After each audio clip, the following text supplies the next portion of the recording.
Welcome. These will be my thoughts on The Patient, Season 1, Episode 10, The Cantor's Husband, the season and series finale. The episode is rated TVMA, so will this video be? There will be spoilers for all 10 episodes. And yeah, I really love this. All 10 episodes. Absolutely amazing. I am going to start with a couple of general overall things before I get into like scene by scene stuff. So I I know I've maybe I say it too much. I'll keep it short this time. I'm so glad that shows like this get made. Um, when I was younger, every TV show was like trying to go for as many seasons as possible, and this just really felt like, no, they had a very clear idea of what to do. They did it, and they left it at that. They didn't try to, like, I mean, it is perhaps mildly amusing to imagine a season 2 where consistently Sam is the one, trapped in the house, and now he's imagining Alan the way that Alan imagined Charlie. Meanwhile, flashbacks or whatever you want to call them to, Ezra in therapy, talking about how he's worried about how his son is gonna come out, I don't know. So let's see. I guess I'll briefly note. So I did see some people really did not like the ending. Now, first off, you're not wrong if that's what you think. You're not even wrong if what I'm about to say applies to you. Some people seem to want basically a Hollywood ending, like not necessarily that Alan was gonna like fight his way out, but that his gamble, got him his freedom. Which, I thought it really worked. That for like maybe 2 minutes of screen time, of running time, we actually thought that maybe he had, like, it seemed like, oh, he's thinking back to it, because the episode already did, and it's happened in other episodes. Sometimes something dramatic happens, smash cut, someone's talking about the thing that happened. It happens with Sam not killing his father and then saying, and then I left, to Alan, so maybe that's what happened. I understand wanting that, and I definitely do appreciate. We here in the West, I've watched a lot of American, TV and movies. Yeah, we kind of get trained to,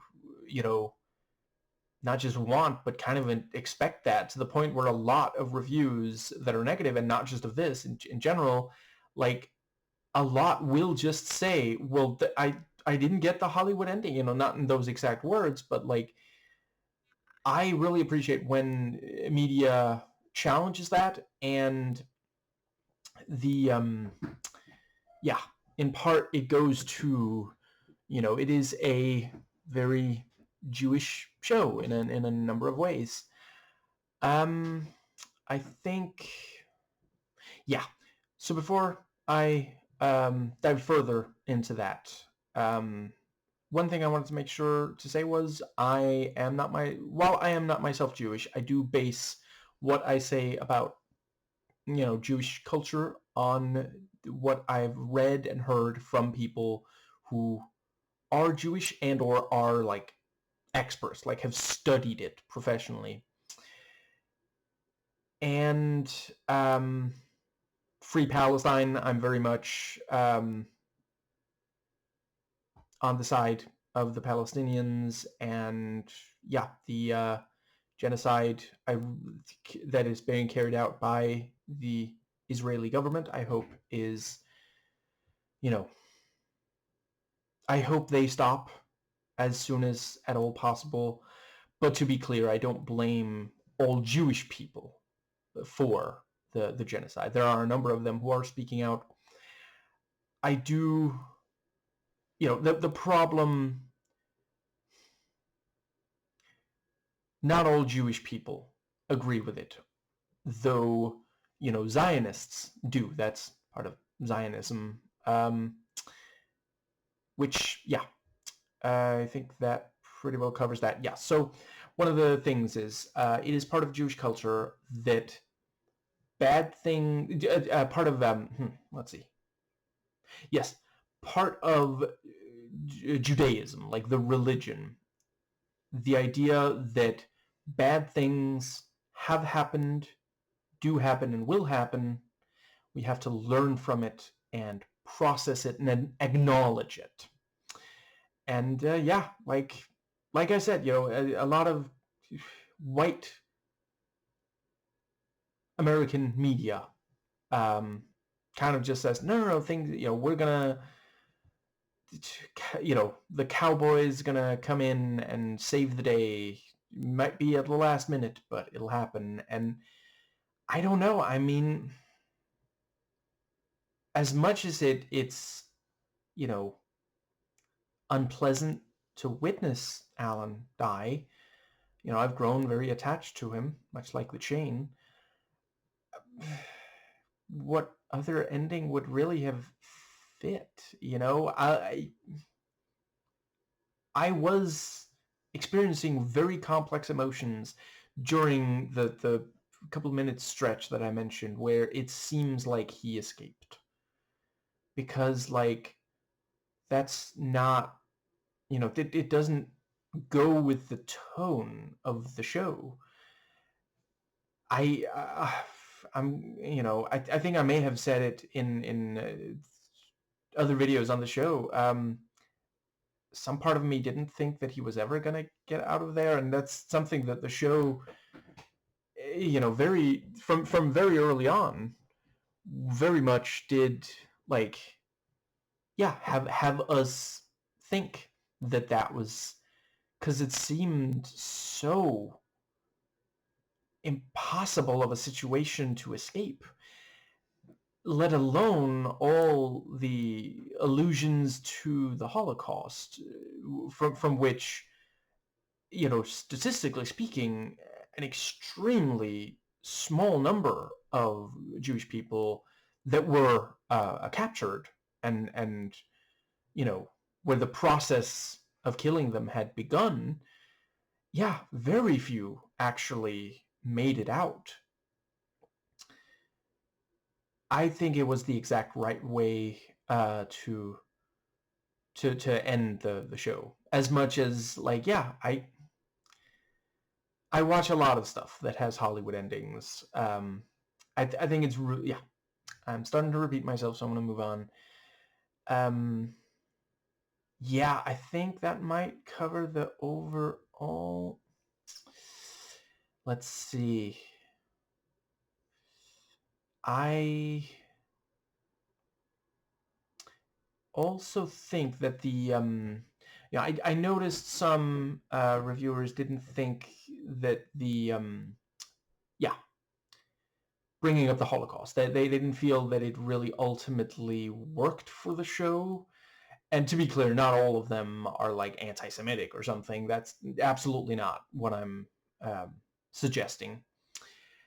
I personally felt that it did, like, I don't know. I mean, it's also just, it's important to, crap. I already did. No, yeah, I said that in an earlier video on an earlier okay, just in case. I'm pretty sure I did, but just in case, I'll briefly run through. It's very important to make a distinction between, like, trauma porn, just like bringing something up to upset someone, and using it, like, to process something, and yeah, it is a major trauma for Jewish people. So I feel like, yeah, I think scene by scene. So yeah, Candace does indeed come down as he called for her. And yeah, she notes some part of her does want Sam's father dead, or at least doesn't care what happens to him. And I do think the show, there's a lot of the time it's good at processing complex emotions. And let's see, I think yeah, I kind of like the way that she just, yeah, she brings him a drink and she sits down, says, there's nothing we can do. Just, I've been in this situation a lot of times. Sit down, try to relax, have a beer, you know, crack open a cold one, boy, while my boy cracks open a different kind of cold one. And I think that pretty much, guess I'll just briefly note. So yeah, that joke inspired by the excellent Shanspeare video. Let's see. The rise and flaws of girl boss cannibalism. And yeah, skip the part that had something from The Walking Dead that I haven't watched yet. But other than that, watch the entire video. Fantastic, as usual. She's great. Anyway, yes, I think that, yeah, so that brings us to the part with the yeah. So Sam goes to his father, and I thought they handled that entire bit just perfectly. Like I was surprised when like he arrived so early, and then it seems like he's going to kill his father, and I was like, well, what's the rest of the episode going to be? But it really worked, and I do think I'm not sure I have very much negative to say about this episode. The show in general tends to get things right. But yeah, he shows up and he's just like, "Can I come in?" And his father's like, "Sure. You hungry?" And he makes them both sandwiches. And Sam asks for the bathroom, which means he's going for another marathon urination session.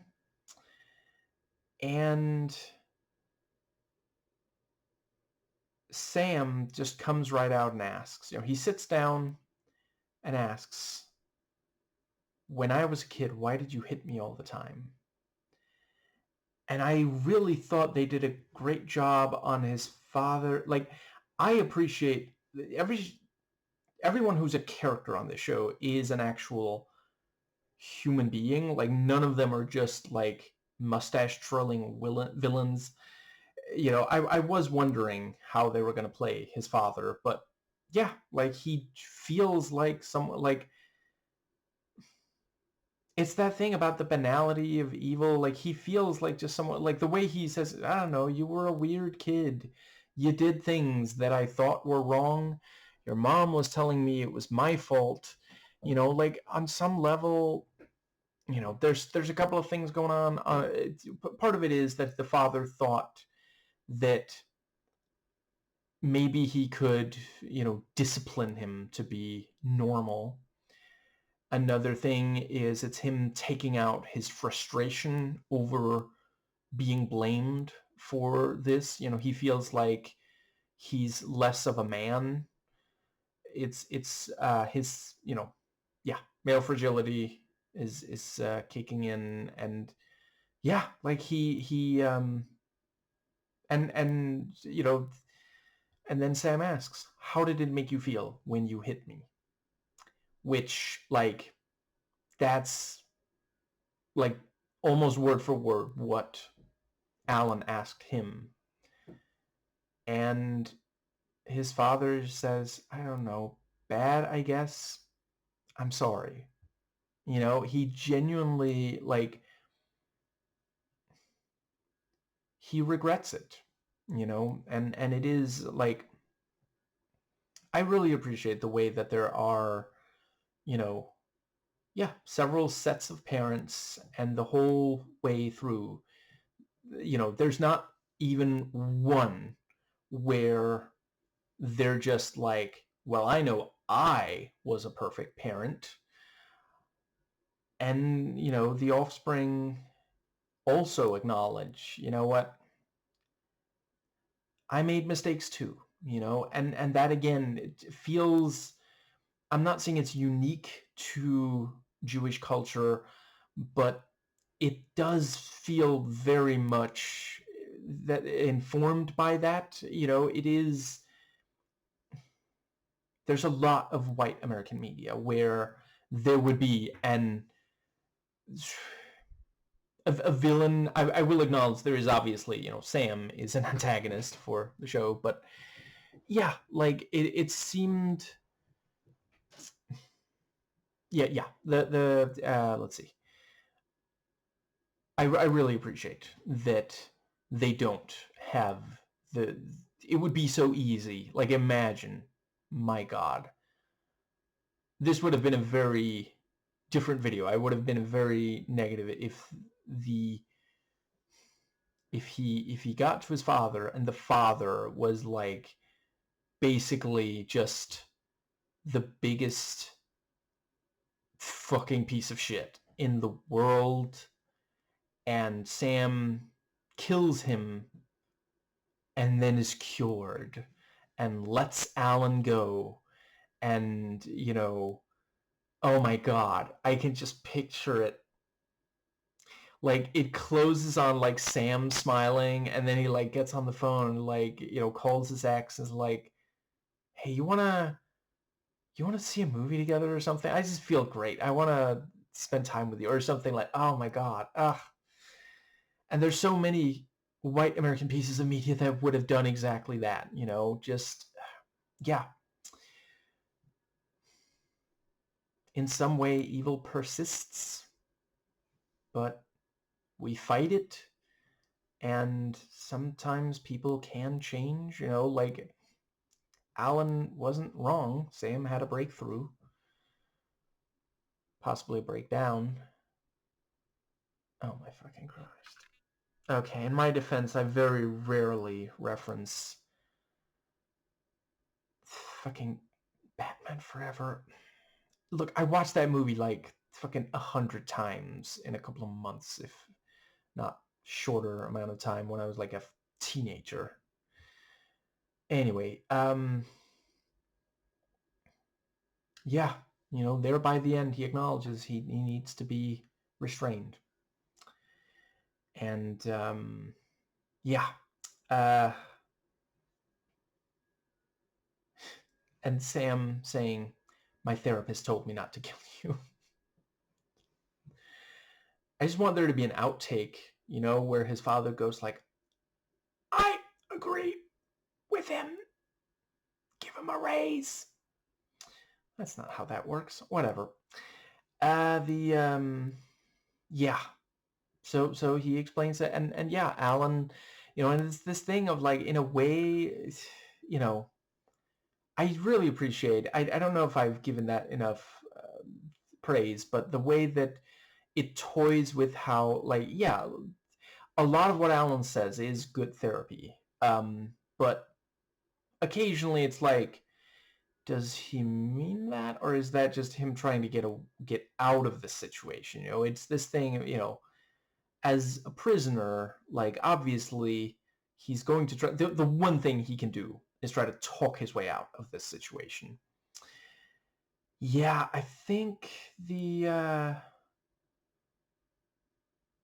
like Alan on some level is hoping that Sam is just high on, the experience, the fact that he was able to resist, so that he would agree to let Sam go. And it is true, the thing about, it's some of what he says is definitely true. It is true. I guess I've already said that, but the thing about, he's not going to tell. He's not gonna tattletale. The was that always a verb? It is now. And the but yeah, he is hoping that Sam will let him go. And not long after, he is honest about, no, it's going to take institutionalization. And that is one area where I do think, as much as it was upsetting to watch Sam kill, I'm afraid I forget his name, and my wrists are really, really sore right now, so I can't look it up. But the other guy who was kidnapped, and it helped demonstrate, genuinely Sam just can't control himself. And let's see, where does that bring us? Let's see. Yeah, so and Sam, he turns and he walks away, ugly pants, hands in pockets. And yeah, there's a cut that demonstrates, well, a lot of time passed, he still didn't let him out. And so is that when that might be when Alan writes the letter, which it's uncomfortable that I think there's some chance Sam read that, because he's not great with boundaries. So the and says to himself, this is just ridiculous, Meshuggah. And then he confronts Sam, tells him, oh, right, yeah, oh, actually, yeah, I think that's around the time when he, Sam shows up and he's brought more comfortable furniture, and there's mini fridge, he's gonna get a TV, it's gonna take years. I understand what you were saying, you were telling me not to rush. And Alan's like, the fuck did I say that made him think that? God damn it. It's like pulling tooth with this guy. That's a Stephen Hofstadter reference. If you haven't watched Secret Optimist, it's fantastic. Yeah, but yeah, Sam, like, he really is very good at hearing what he wants to hear and not really acknowledging, because like that's like he is his father's son, which yeah, okay, that's how genetics works, but even so, like his father wasn't very good at communicating this sort of thing in either direction, and now Sam isn't. Yeah, and then so Alan tells him, it's been difficult to know how to communicate, and and he right before before Sam shows up with more furniture, Alan straight up says, I need to see my children, and he explains, he lays it all out, and Sam just doesn't, accept it. And so, Alan says, you have that's also when he sees Charlie for the second to last time. And there's the thing about, he actually, I quite appreciated when he like really empathizes, when he is whatever. And he's like, it's a wonder not everybody, of course he became a serial killer. I'm so proud of him that he didn't kill, and it's, yeah, like he really is struggling to not, like, yeah, it's good that he didn't kill him, but it's not like, it's not nothing, but it's not everything. And yeah, I think that brings us to the part where, so he says, the only way for you to stop killing is for you to be institutionalized. You're going to turn yourself into the police or the other thing, and yeah, like, really powerful. another episode that makes really effective use of close-ups. That was also a thing during the scenes with Candace. My God, when she asked, would it work? Because, like, yeah, on some level, she, in her mind, Sam is innocent, and it's his father that's the entire problem here.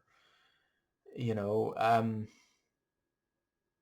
and like, yeah, imperfect family units all over the show, and it's so important to, like, thankfully, most of us are not ever gonna come into direct contact with a serial killer, but it is true that no family is perfect, and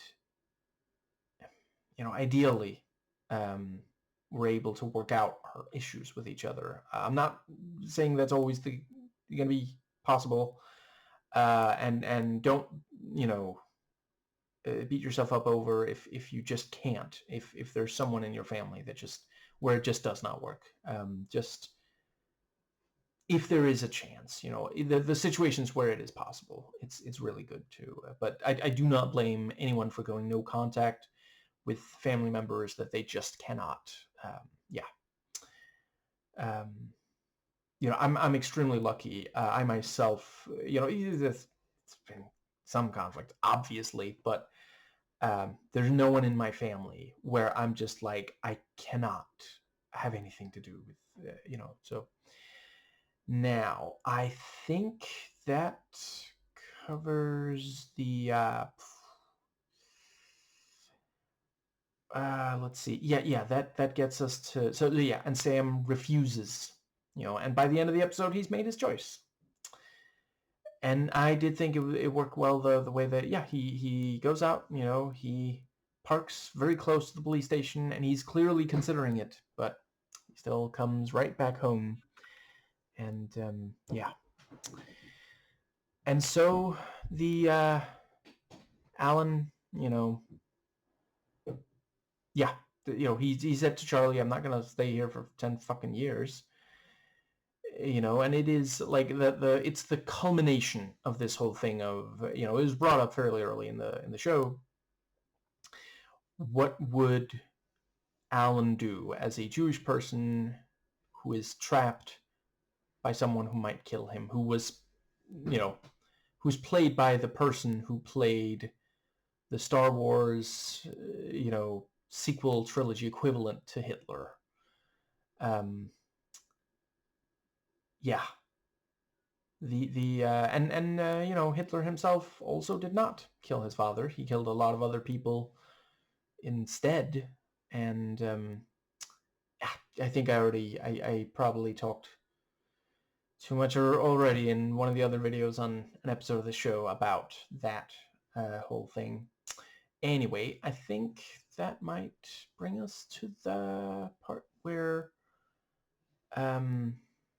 yeah, I want to say, I hope, if I'm interpreting it, yeah, I don't know. I'm a little bit mixed on, so Candace, I mentioned in my video on the episode where she does not come down as he is killing,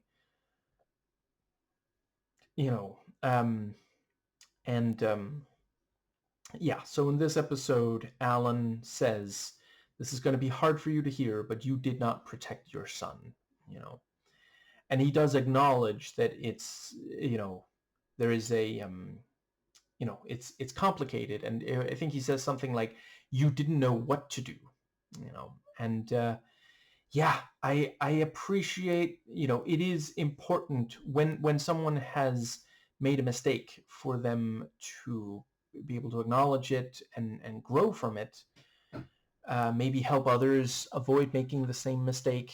I hope that that's what the show is trying to do here, and I do appreciate it is in part Alan trying to get away from there, and yeah, genuinely saying, well, it's one or the other, forcing Sam to make a decision there, and yeah, I mean, by the end, that's the thing. By the end of the episode, Candace is going to get another chance. She is now going to keep Sam from killing again. It is up to her, what exactly, like hypothetically, she could call the cops. She probably won't. She hadn't before. She's had years to do it. But the,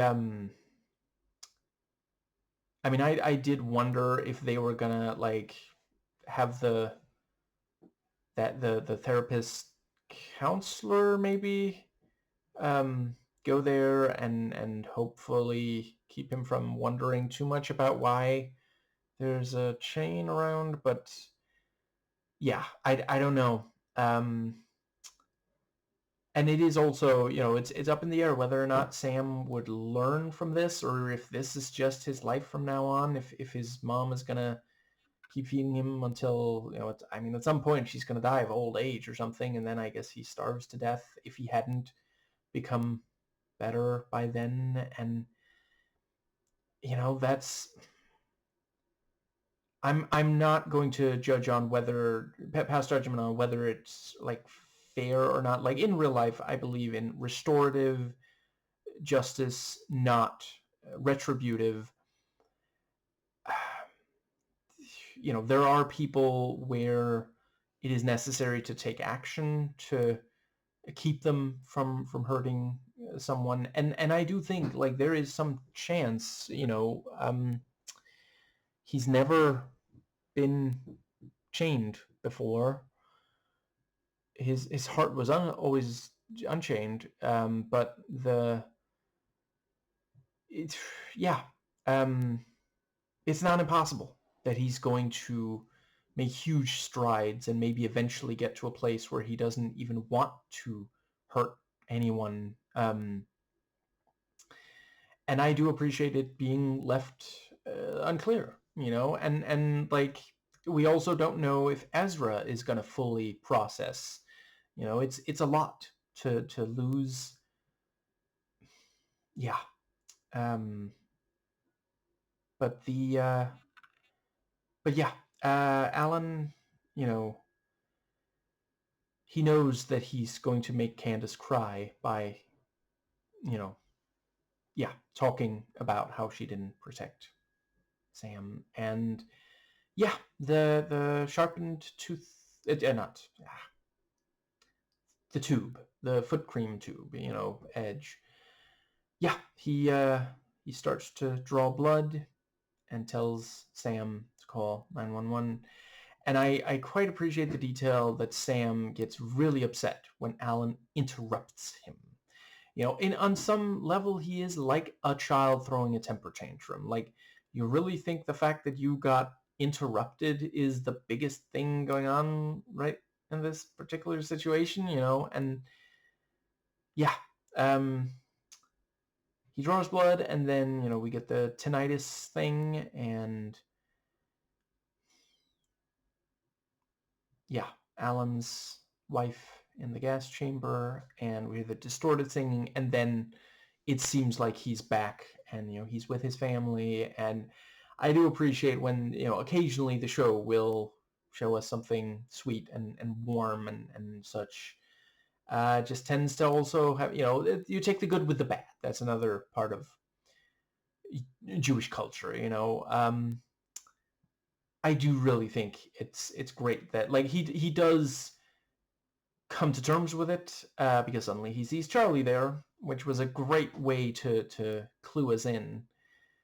Yeah, in his dying moments, his thoughts are not of violence, though they are at first. The first thing he thinks of is the gas chamber, but then his mind goes to his family, and sometimes I'm just a big softy. I do think it is wonderful when a family can sing together. Just, yeah. And that's also part of, I forget if that's like a general thing for Jewish culture, if that's more like, is that an Orthodox thing? Because because Ezra and his family are Orthodox. I forget. It's been a while since I looked at that particular aspect, but yeah. And the way they talk about, the coach, how could that person be coach? And everybody knows that. And just it feels so natural and organic, And yeah, it cuts back, snap back to reality. Oh, there goes gravity. And Alan is dead. And I was surprised that the episode went on for like 15 minutes or something after Alan died. And it's, focuses a little on Sam and some on Ezra and Shoshana. And just, yeah. That's another thing that we have to, I guess I'll briefly note at the Nando Cut. I think it was the second channel. One of the Nando's channels. Maybe it was his V movies. But yeah, he made a really solid review analysis where he does spoil, just to be aware of Old, the Beach That Makes You Old movie. Haven't watched the movie. Did read the comic. Was going to watch the movie. There was a brief bit there where it seemed like, well, no movie's going to theaters this year. Oh, there's a Shyamalan movie. I guess I could watch that because I like going to movie theaters, And keeping in mind, I didn't go at a time when it wasn't safe to do so. But there was a little bit there where there were very few movies in theaters, and then suddenly they did put some movies back in theaters. Ended up not going to see the movie. I'm way over explaining something nobody gives a shit about. Nando's movie video review was in part about, legacy. Bunch of dogs trying to hump it. And that's the thing. Like the it's important to have one's mind on that when we know we'll die soon, instead of this futile notion that, there's so many things I didn't get to do. Well, try to remember the things you did, though.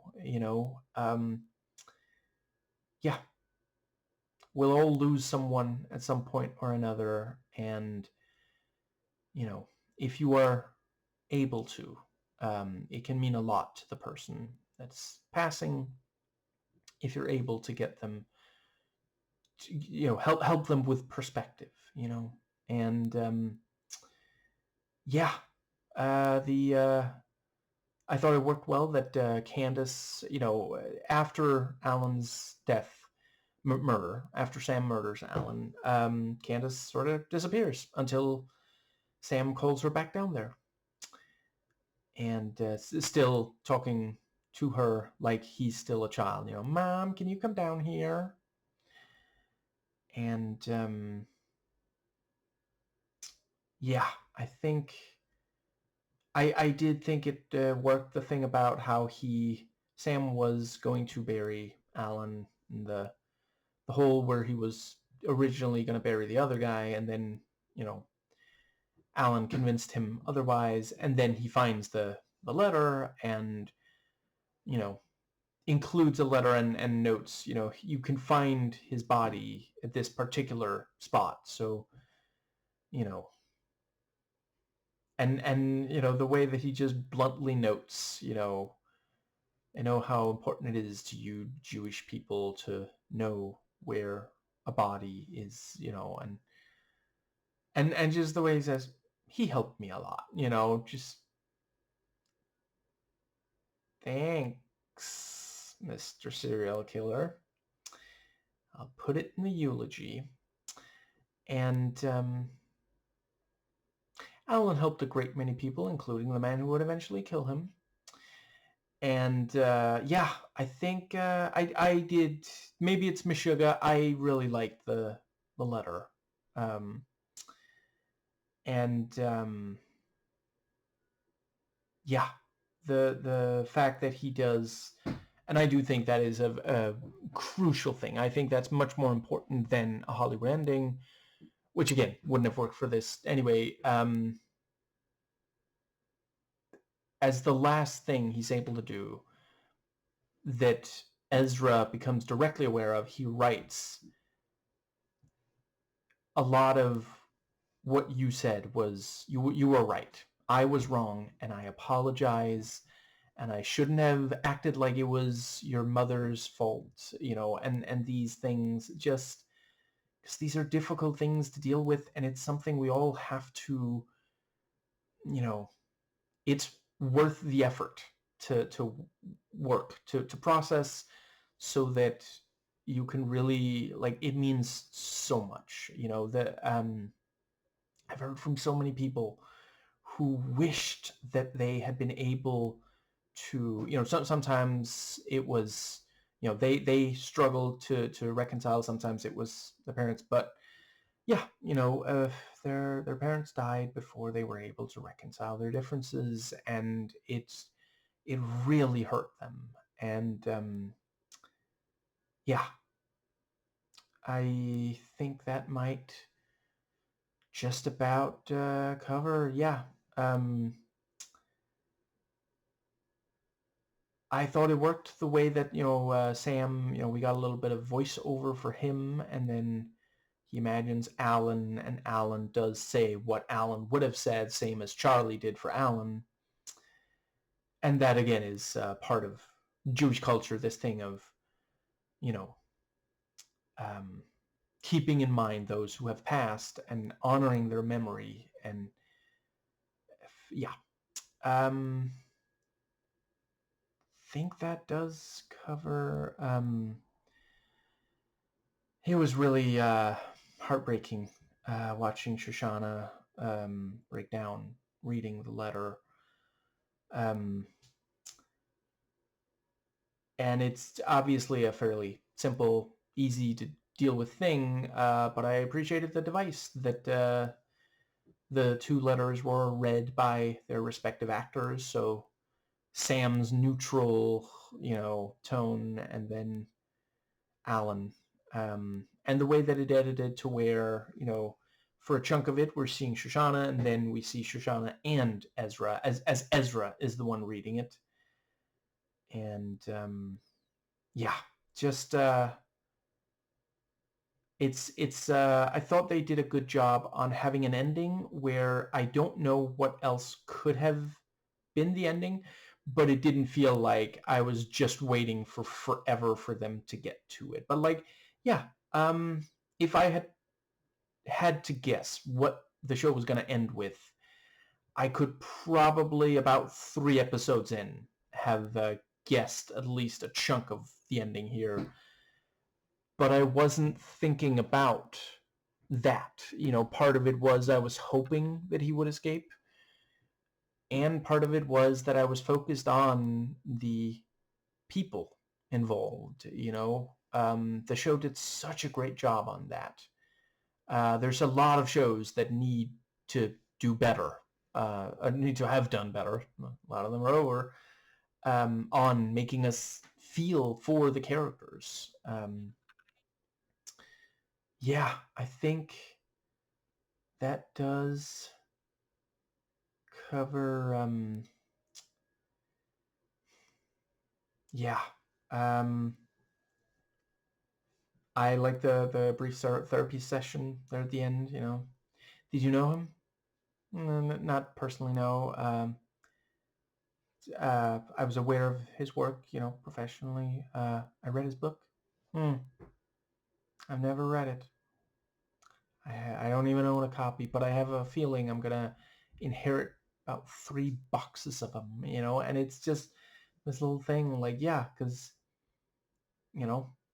Alan wrote the letter, he had come to terms with it, and now Ezra is gonna work on processing it. It's,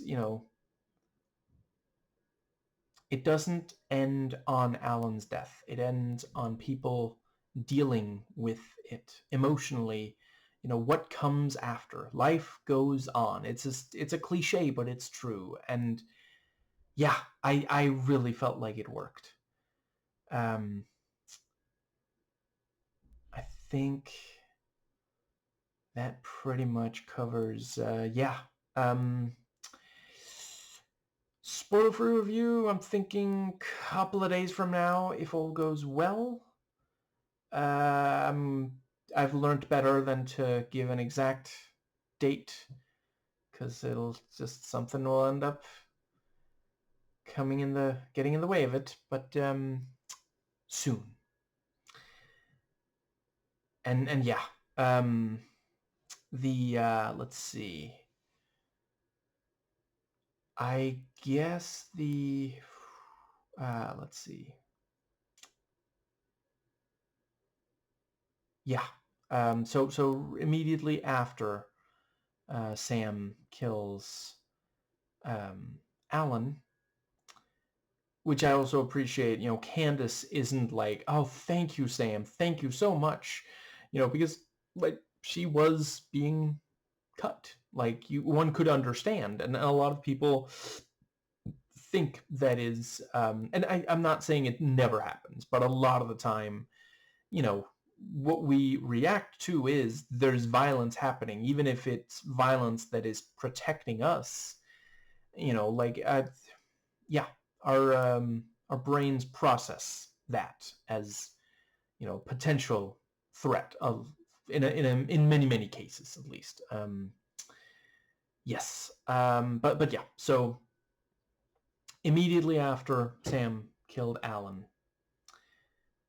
he goes, I finally take his chain off, just like he asked me to.